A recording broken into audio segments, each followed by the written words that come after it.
Bienvenidos a Líderes Inquebrantables. Soy José Pereira y hoy hablamos del verdadero liderazgo frente a los mayores retos. Esto es Líderes Inquebrantables por Now Media Televisión. Welcome to Líderes Inquebrantables. I'm José Pereira, your host, and today we're gonna underneath leadership strategy and straight into what gets tested first in adversity, the nervous system. Because when uncertainty hits, market shifts, teams shake, and personal pressure rises, leadership becomes less about what I know and more about who I am under the stress. My guest today is Dr. Jesse Hanson. He's a clinical psychologist, he's a somatic and neuropsychology specialist, and the founder and the lead therapist at Hanson Healing. He is also clinical director and co-founder of the mentalhealth.com, co-founder of clinical director of the Atman Resorts and Retreats. And he spent 4 seasons as an interventionist on A&E intervention.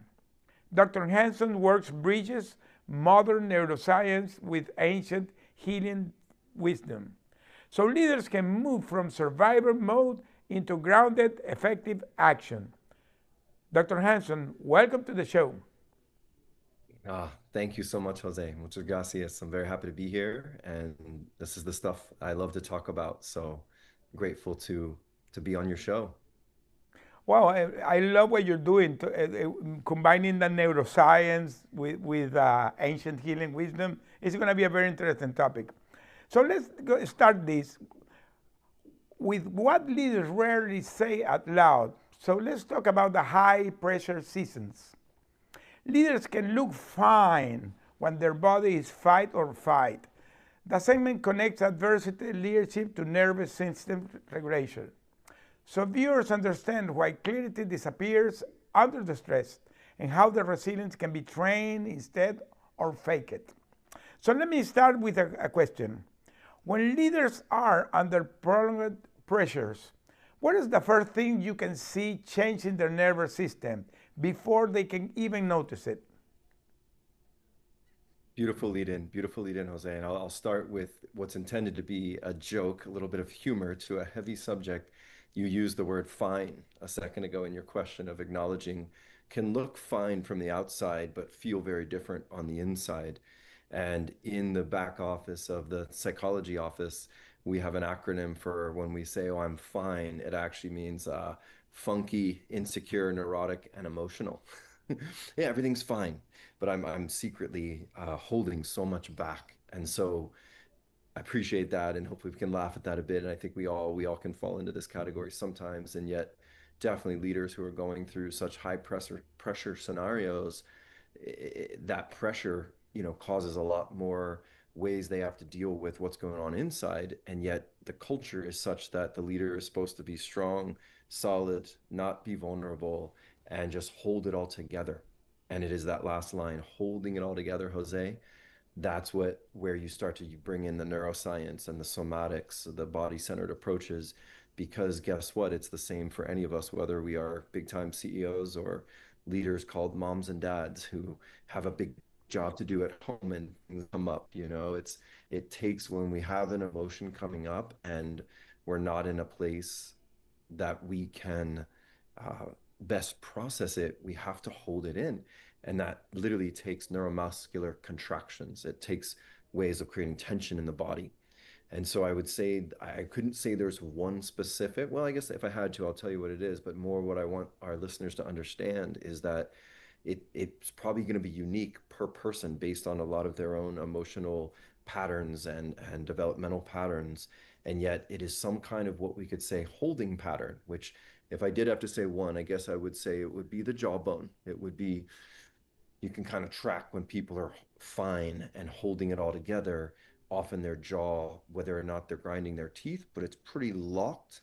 And that's one mechanism that we use often unconsciously to keep it all together.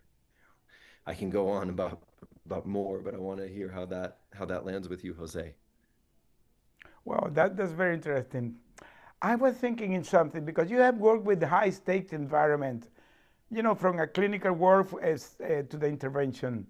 What does the word resilience actually look in the body, not in the mindset? Great question. Resilience is more or less in the nerdy world of neuroscience, resilience is gold. Resilience is a key. One of the most common ways we learn about this is called the process of rupture and repair builds resilience. And that's both a psychological statement and a neurological statement, meaning the kid who's so well protected and nothing bad ever happens, they don't actually build a lot of resilience. They can function within a certain parameter, but it is actually going through rupture, and rupture could look like falling down on your bike and having a parent that is very loving and kind and says, "Oh my goodness, are you okay? Let's get you cleaned up. And what did we learn from that? And let's work on it." Versus the parent that's either not there or shames them or whatever it is. The resilience is built from that process of moving into a rupture and being supported in a repair.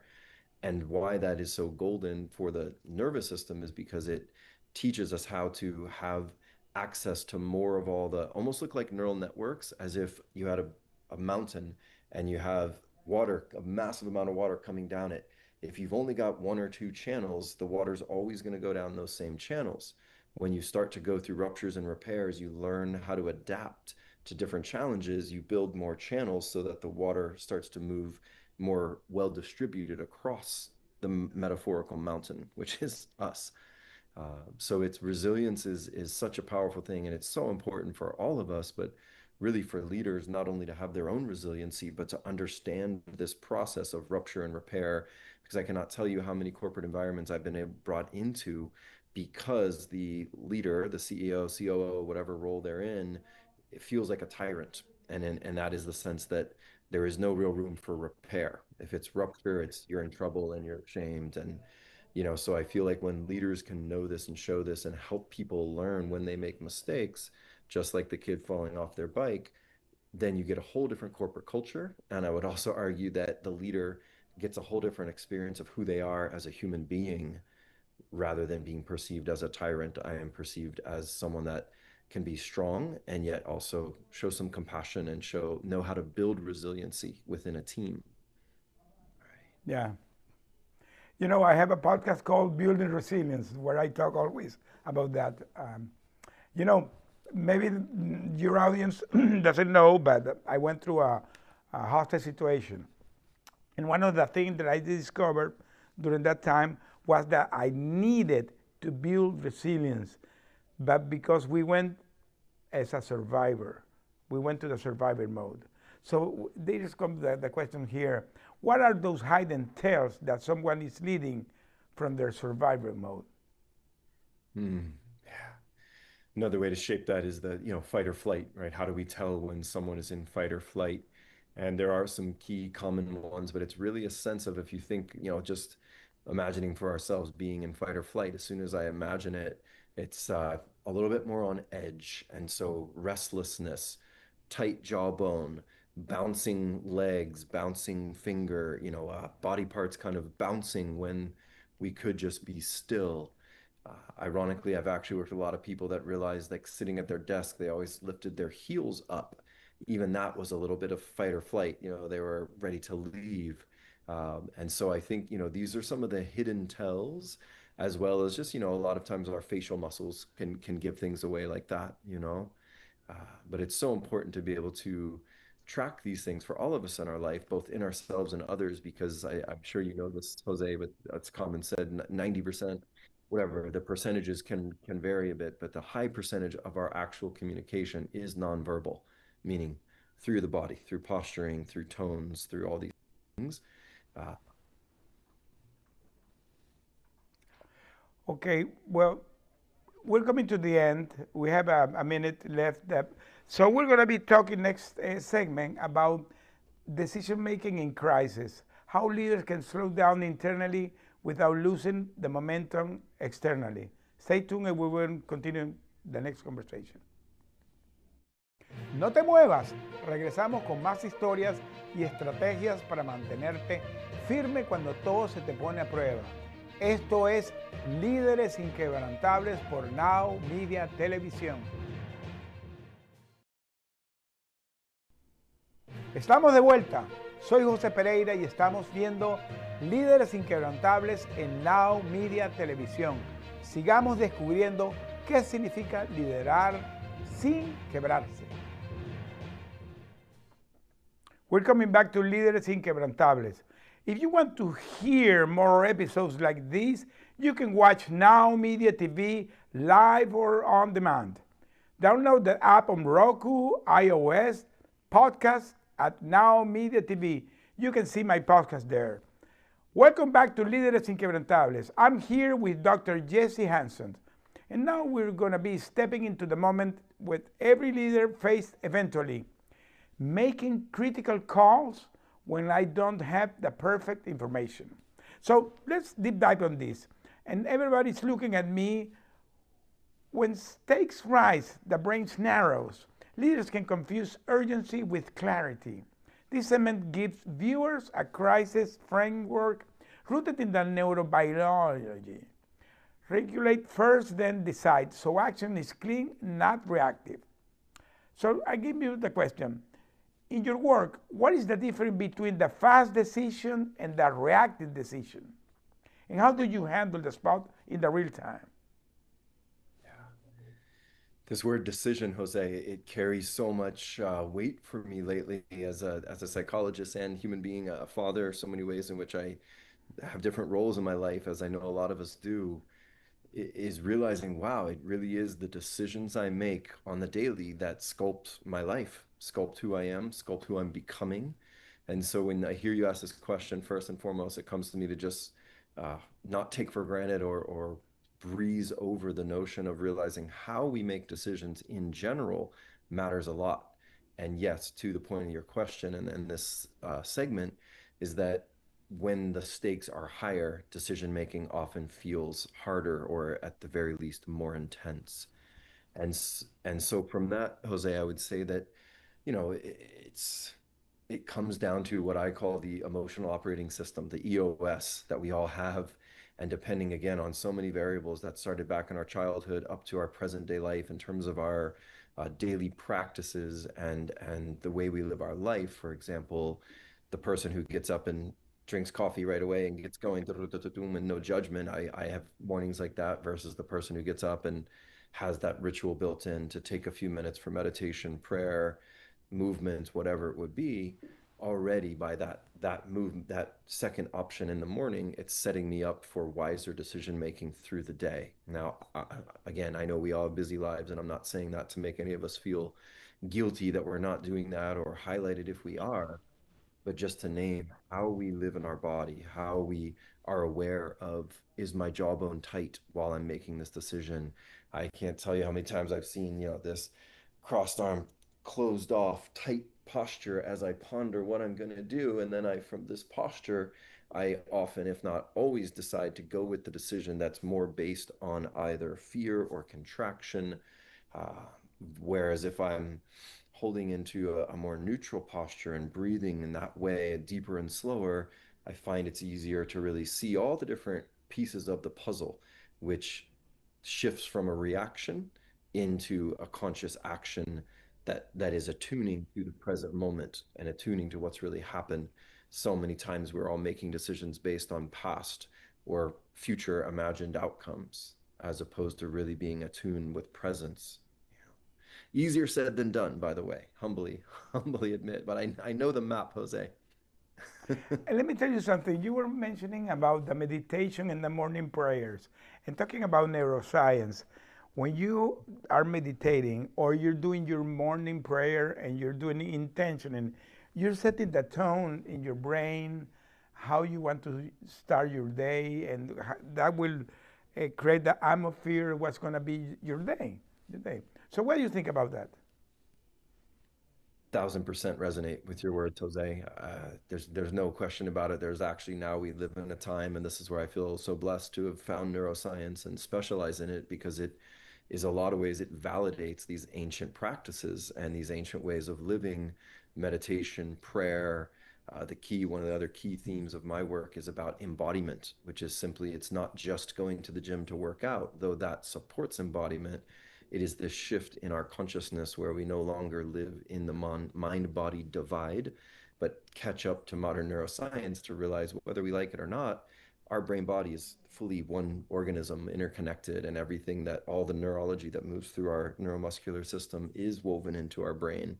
And when we realize that scientifically, it means, wow, I need to, in a way, befriend my body. And instead of thinking of it like a machine where I take this to make me feel this way, and then I'm too high, so I take this to go to sleep, or I vice versa. And then again, no judgment on that. It's just seeing how far collectively as a culture we've gotten away from this embodiment practice and into this way of just sort of rushing through and hyper productivity. So I do think that absolutely a meditation and or prayer practice or breathing, anything, even 5 minutes. This is a good one too, for our listeners too, to encourage people to continue to awaken and become more conscious.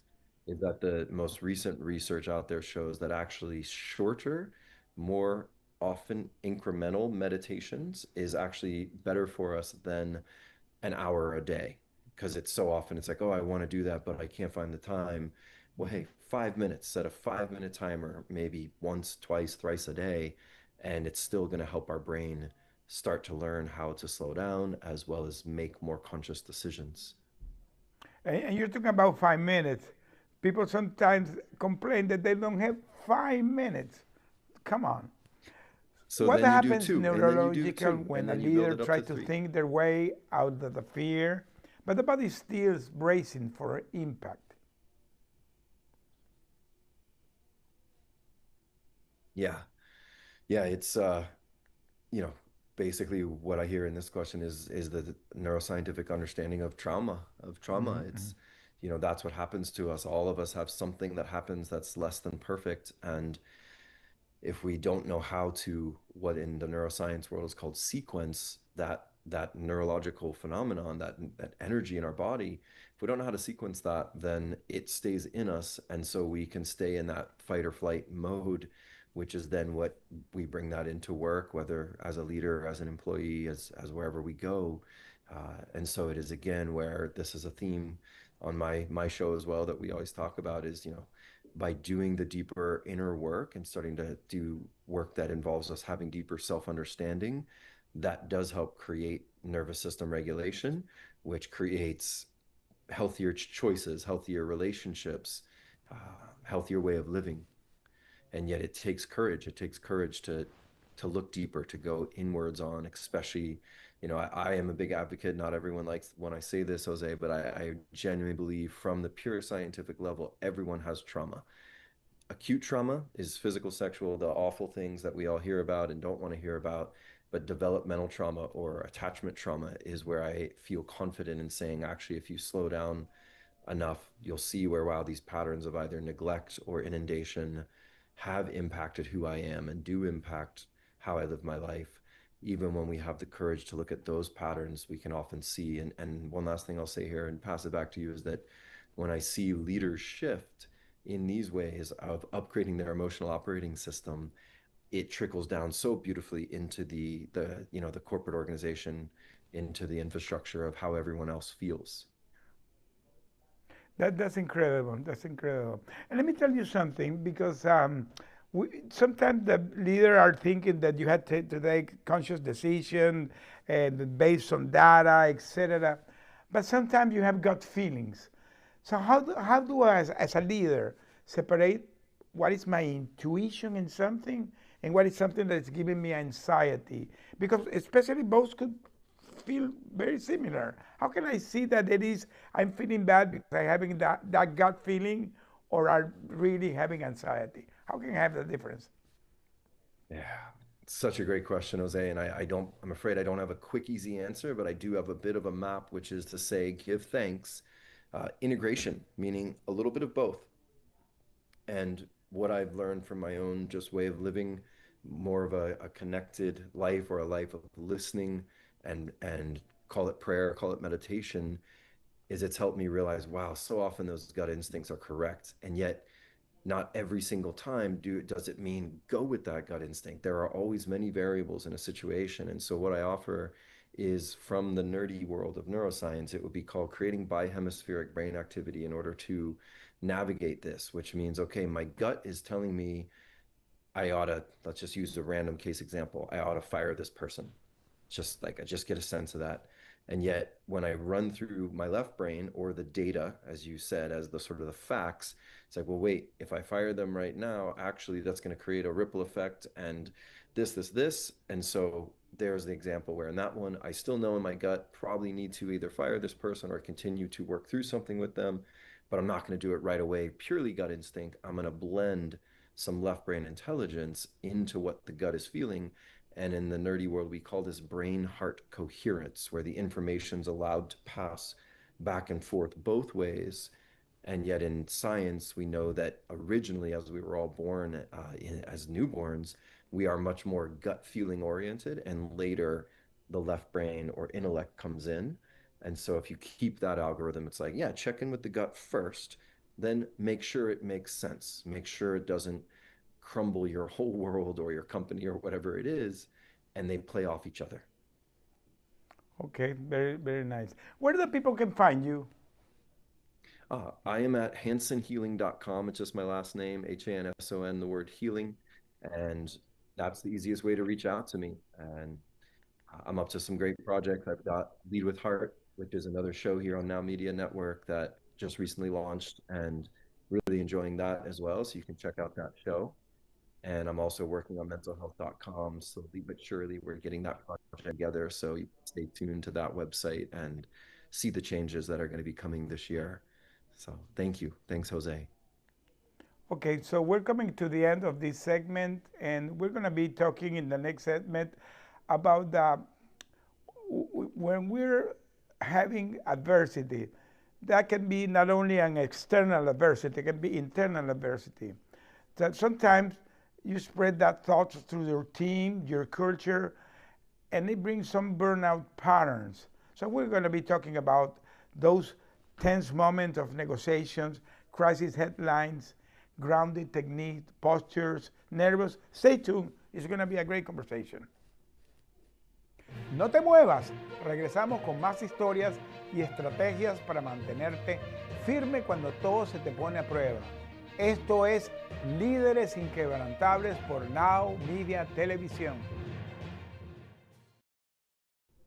Estamos de vuelta. Soy José Pereira y estamos viendo Líderes Inquebrantables en Now Media Televisión.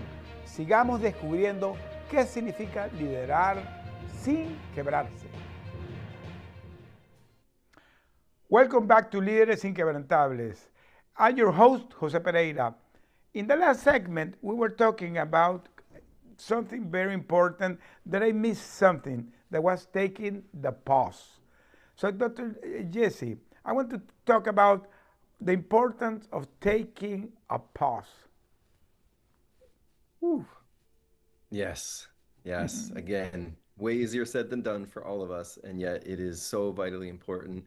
We covered in the last segment, the few segments we brought up fight or flight. And that's another way of saying sympathetic nervous system. And it's no big secret to all of us, even though I am so blessed now to live here in Costa Rica. I still have the North American fast-paced life that was programmed into me so many years. And so I have empathy and I know how hard it is. And yet it is, I really do believe it's essential, especially as leaders, but really for all of us to learn how to take the pause. And what does that look like and why is it so important? Let's go with the why real quick. It's because it is nervous system regulation. It is self-regulation. It is self-attunement. It is a form of self-love. It's a practice that we can all do for free at any time. We just have to prioritize our own brain body, our own beingness, and as much as we're open to it, our own heart and soul to say, we deserve this. We need it. That the pace at which we are being pushed by the modern rat race culture is really not what our bodies were meant for. And I don't know that it's sustainable without everything else we see coming with it, tons of substances and materialism and all those things. So the pause looks like as simple as a deep breath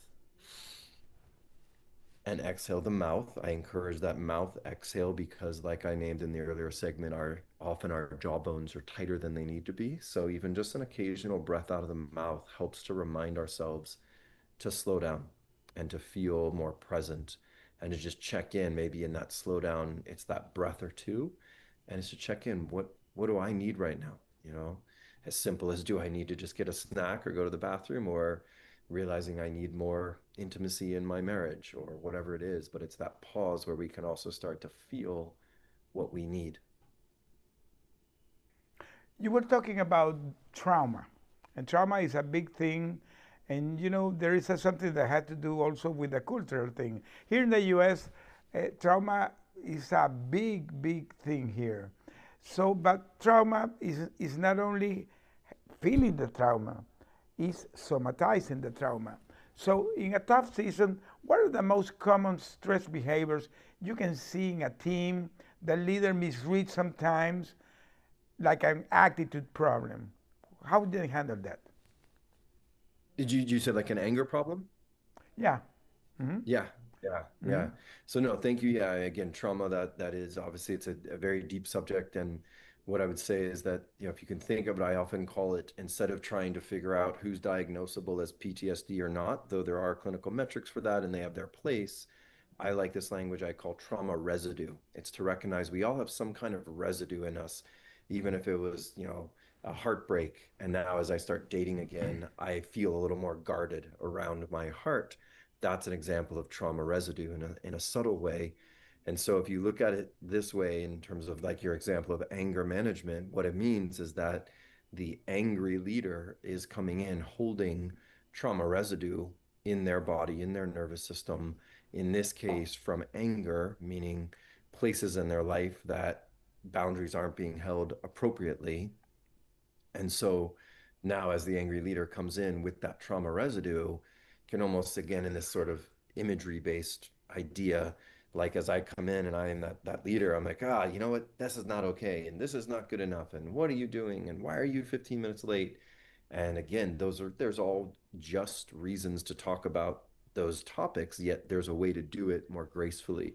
Whereas if I'm carrying that trauma residue, it's going to come out and come across as anger, as almost meanness, which is more connected to something from my personal life or my trauma history, as opposed to what's actually happening in the office. I believe that emotional intelligence is key in all of this because sometimes you're having a tense situation in your office and you know how to handle it, or maybe you don't know how to handle it. So, what will be the difference in those first 10 minutes that something is going wrong? How they will handle it? A good leader, they understand what's going on. They could be related to PTSD or trauma. Yeah. I like that you said, in terms of being a great leader, as well as being able to attune, I think, is the main thing, to our own body. You mentioned emotional intelligence as well, Jose, and part of that is, yes, maybe being able to talk about emotions and feel more comfortable with it. But another part of it, when you get into the nervous system, is being able to track, what are my symptoms? What are my signs that I am starting to feel angry, for example? So let's stay with this angry leader case example we're co-creating, is that, that person, like you said, probably 10 minutes before whatever blow up might happen, there are signs, there are indicators. The heart rate may be going up. I may be able to track that my jaw is getting very tight. I may be able to track it's so obvious sometimes with anger. Sometimes how I work as a therapist is I'm sitting there talking to somebody about, let's just go with the classic mom or dad, and they're sitting there telling me it's fine, everything's really fine, like it wasn't a big deal, they did the best they could. But then I go, well, hey, can you look down at your hands? And I'm holding them up here so you can see them in the frame, but they would often be just resting on their legs and they're in tight fists. And I would say, well, it seems like someone in there might be a little bit angry about some of the things that happened. And so that's what I mean. We have these little tells that if we get to know ourselves and learn that, then I can know, as that angry leader, okay, this is coming on. Let me do some breaths. Let me remember this is about this, this, and this from my childhood or from my family life right now. What's going on here is I need to be present with Sally, Joseph, and Mary to make sure that I talk to them as decent human, you know. Yeah, yeah, it had to be a thought process. Let me tell you, sometimes leaders have the problem that they have to perform, they have high standards, they want to put pressure, but at the same time, they're activating the fear-based performance in their employee. How can you handle that? Again, I think emotional intelligence is probably one of the most effective ways to really get to the roots of something like that. In the immediate sort of short-term coping skill ideas, exhaling the mouth. Oh, again, anger tends to tighten in our limbs, so sort of opening there. Some people are comfortable even just shaking a little bit, things like this. But ultimately, Jose, I mean, where I would guide people is, you can do those things to kind of wipe the foam off the top or cool the boil of the water, and yet really having to go back and to look at, wow, why did I start feeling like perfectionism is the best way to move forward? And oftentimes, again, it has to do with our childhood programming or teenage or whatever point someone taught us that, someone sort of pressurized us that. And again, there's so much beauty in what that can do and what that can create in terms of success and productivity. And yet we've got to have enough emotional intelligence that we know where's that limit where I'm maybe taking it too far and either hurting myself or others around me. Yeah, yeah. You know, I'm talking now in something that really is fascinating. That is the intersection between the neuroscience and the ancient wisdom. I remember a book I read some time ago about the Toltecas. You know, the Tolteca had a really an ancient wisdom, how to handle the way that people see the things. I remember that book mentioned that you can go to a theater and then you can have several movies, the same movie is in several theaters at the same time, but the people that was in one of the in the stage will be looking a different movie than the other because everybody was looking the things with different lens. So what is that intersection between that neuroscience and the ancient wisdom that you can use for practical rituals or rhythm that really can help to the teams? Yeah. Beautiful question. What comes up when you ask me that is that, again, bringing in a little more of the clinical language would say the experiential and imaginal brain respond the exact same. Hmm. Dreams are a great example. When we wake up, we're falling in a dream, we wake up and it's as if we're falling until we realize, wait, okay, I'm in my bed, I'm safe. But for those moments where we believe it, our nervous system is responding as if that's happening. And that's a great way to ground your question, Jose, is to recognize that, another little statistical piece is that you can take any event, but especially anything that's more intense or more likely to bring trauma, and everyone will remember it differently. If you had 10 people witnessing it and you interviewed all 10 of them, there would be a lot of common themes, but everyone would remember it in their own lens. And that's both complicated and beautiful to me. It's complicated at the level, especially as a therapist and sitting with people, couples, families, whatever, and it's like, no, this is what happened. No, this, and I'm like, hey, the truth is some combination in here, right? And what all is this to say, Jose, is to bring in modern, not only neuroscience, but quantum physics integrated with the ancient wisdom is to realize that, however we perceive our reality and ourselves in it and our relationships, that is how we will believe the world to be. And when we realize that, it's the quantum physics part is to realize that that's how we project electromagnetic energy out there to say this is how I see what is happening.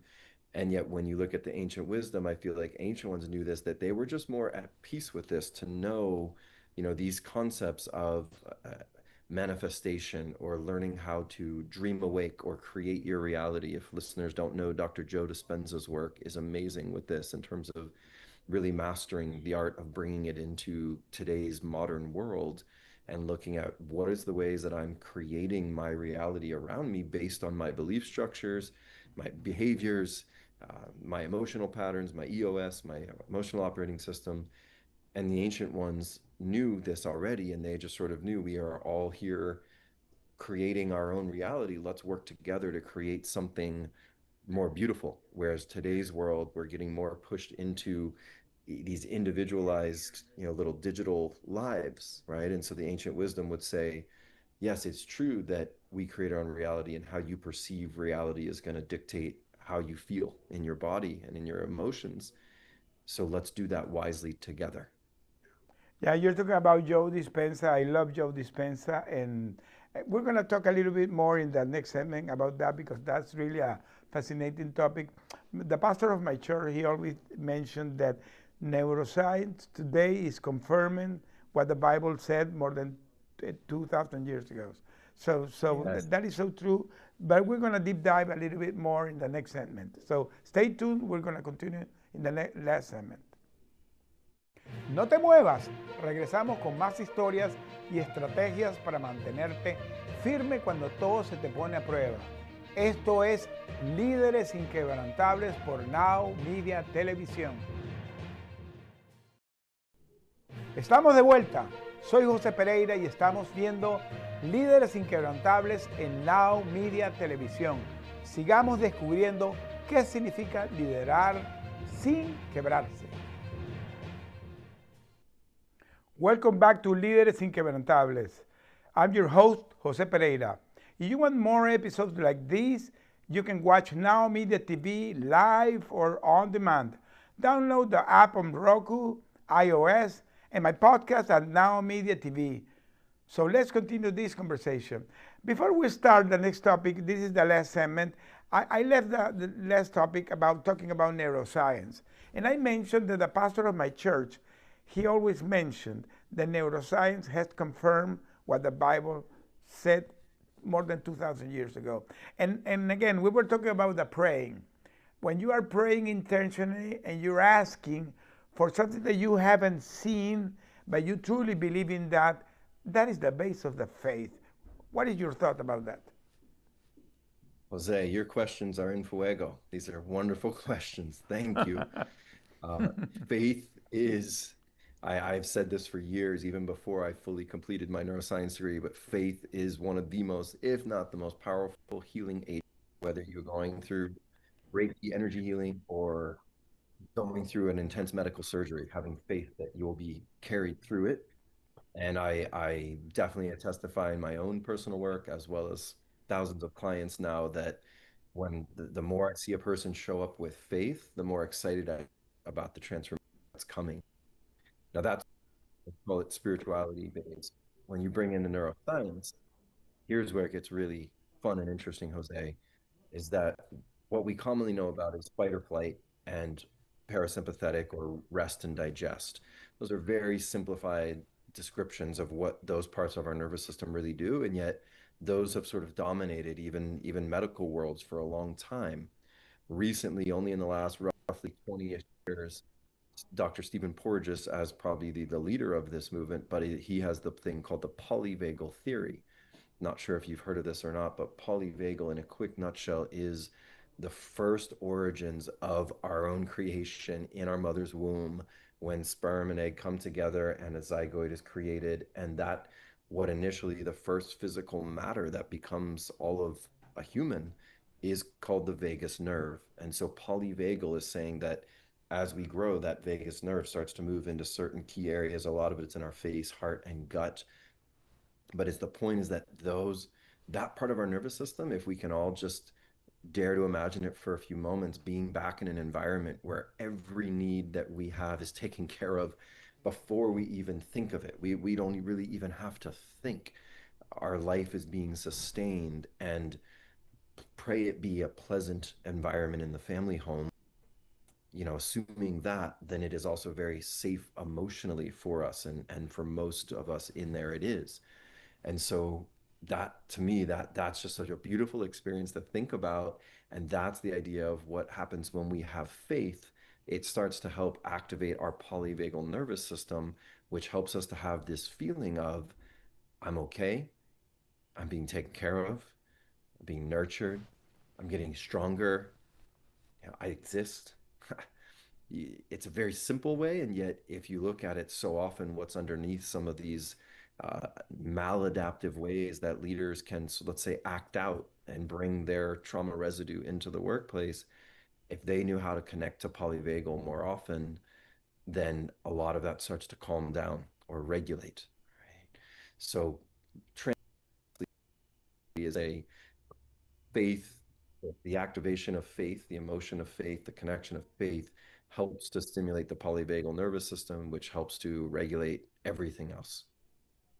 You And know, for fun ways, and you mentioned biblical, like this would be called source codes. These are like the original codes of how we are meant to exist as humans, per God, per neurology, per creator. we're coming to the next segment that is something that really resonates a lot with me because the segment is called "Surviving to Leading and Turning Pain into Purpose." But I want to talk about my personal story about that. You know, I was a hostage in Venezuela, and when I was there, I had the opportunity to read a book that maybe you have read it. That is "Man in the Search of a Meaning" of Viktor Frankl. And Viktor Frankl always talks about how you can turn the pain into a purpose. And when you understand that, you can make something that can really transcend. So I want to make you the question: what will be the difference between using adversity as a fuel instead of transforming in a pain? From pain into purpose. Yeah, that also really resonates with me, Jose, as a trauma specialist. That is sort of the goal of trauma work, is to take something very painful and that really hurt and bring it into our purpose. And so I couldn't agree with you more on that, and Victor Franco. And I feel like that is something that, each of us is tasked with, whether or not we live this life where we just keep creating more pain, or whether we learn this algorithm where we can transform pain into purpose, hopefully more and more regularly. So go ahead, Jose. Wow. Let me tell you something because we're going to be talking about something that are those unspoken challenges that leaders have. So you're connected because you do clinical work, you do retreats, you have a broader platform that is mentalhealth.com. So I want to make you the question: what will be those beliefs leaders are craving most right now, but they are not admitting it? Mm.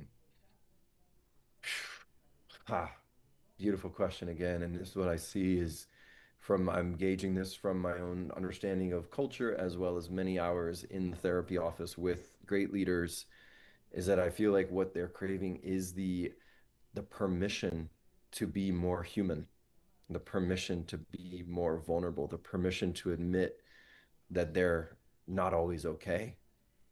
And that in admitting that or owning that, there's, I think that what keeps us all leaders, so many leaders holding it together and being fine, as we started off this show with, is that if I were to show this, I will lose my job, I will lose people's respect, I will be judged, et cetera, et cetera.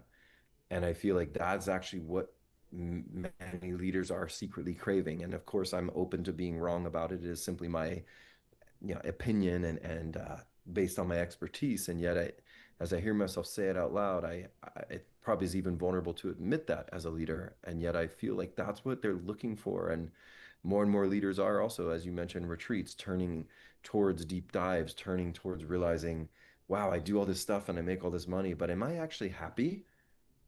No, and often sadly, no is the answer. And it's not because it's not in there. It's because there's so much pressure and not enough safe spaces for them to just be human and admit, wow, this is a lot.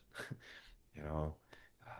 And that's part of my dream and passion with what I'm up to is continuing to create spaces for everyone, but especially for leaders to be able to have these kind of processes and to create a culture where it's okay to admit sometimes I'm not okay, and it's okay if you are. And we are going to create cultural shifts in our companies that support these kind of processes, because despite what AI and everything else is trying to almost force, like, we are still humans, right? And ultimately, business is dealing with humans. We can't be robots. We can't just function all the time without ever having any.